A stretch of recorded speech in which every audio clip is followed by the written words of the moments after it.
به جهنم. لباس اهل نار در جهنم، اهل جهنم چگونه لباس ها دارند؟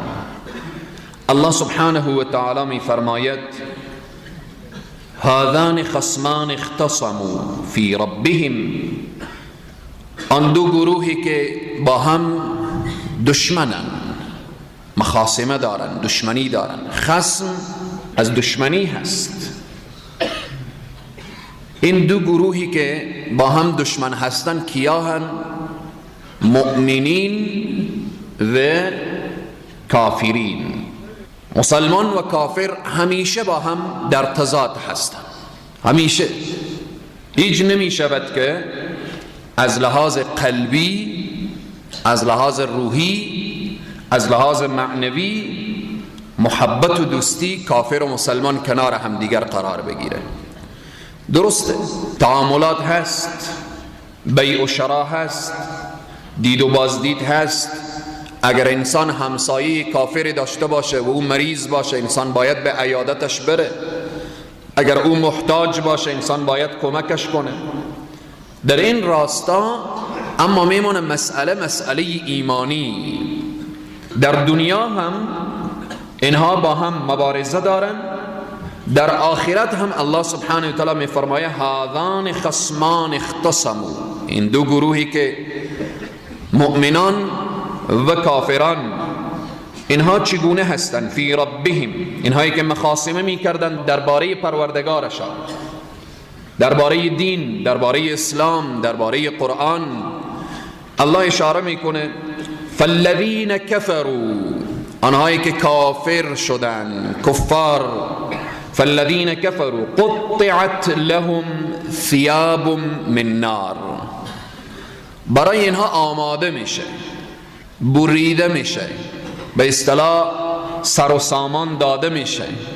لباسی که اون لباس چیه؟ من النار، ثیاب من نار، از آتش هست. خود لباس اهل جهنم از آتش، از دیگه شیئی نیست. حالا داخل آتش لباس هم باشه آتش، بعداً بر سر جهنمی ها و کفار لهم ثیاب من نار یصب من فوق رؤوسهم الحمیم، ریختانده میشه بر سر کفار، از بالا سر بر بالای اونها آب جوشان. یک لحظه انسان تصور بکنه، تصورش سخت عزیزان و بزرگواران، که انسان داخل آتش باشه، لباس از آتش باشه، از بالا سر هم آب جوش ریختانده بشه، فی رؤوسهم الحمیم، آب جوشان، یصهر بهما فی بطونهم والجلود. یصهر یعنی ذوب و گداخته میگردانه. آب که بر سر ریختانده میشه، این آب جوش در تمام وجود او انسان کافر جا میگیره. یصهر به ما فی بطونهم والجلود، تمام جسم و تمام اون رگ و وجود او انسان کافر را به وسیله این آب جوشان الله سبحانه و تعالی گداخته میگردانه، میسوزانه. ولهم مقامع من حدید، مقامع اون گرزه های آهنین آتشین هست. جهنم آتش، لباس از آتش، آب جوش از بالا ریختانده میشه و بعداً با گرزه های آهنین و آن هم آهنین آتشین چکار میشه؟ بر سر اونها کفته میشه. مقامع من حدید کلما ارادوا ان یخرجوا منها، اهل جهنم اراده میکنن تا از اینجا بیرون بشن، تلاش میکنن تا از اینجا بیرون بشن.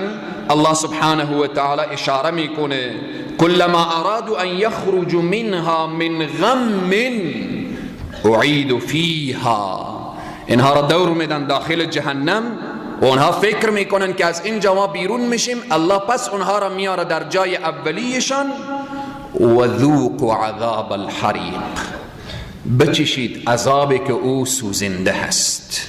در دنیا هر کاری که از دست شما می آمد ای کفار شما انجام دادید. حالا دیگه اینجا جای پارتی و جای بالآخر سرمایه و جای قلدری و اینها نیست. و ذوقوا عذاب الحریق. از جمله لباس اهل جهنم الله در آیه دیگه می فرمایه سرابیلهم من قطران. این سرابیل جمع سربال لباس های اهل جهنم، پیراهن اهل جهنم از چی هست؟ از قطران هست. قطران یک ماده که آتش را بر خود جذب میکنه، یک ماده بدبوی و سیاه که او را علما و مفسرین تشبیه زدن با قیرهایی که من و شما در دنیا میبینیم. اگه یک جایی که قیر باشه و این قیرهایی که سرکها را اسفالت میکنن، وقتی که در ابتدا چقدر داغ هست، چقدر سوزنده هست، چقدر بالآخره عذاب سخت هست که در دست انسان اصابت بکنه، لباس اهل جهنم چنین هست که از قیر ساخته شده که یعنی تشبیه شده و تخشا وجوههم النار، و او لباس سر تا پای اونها را می پوشانه و او عذاب سر تا پای اونها را داره. طعام اهل جهنم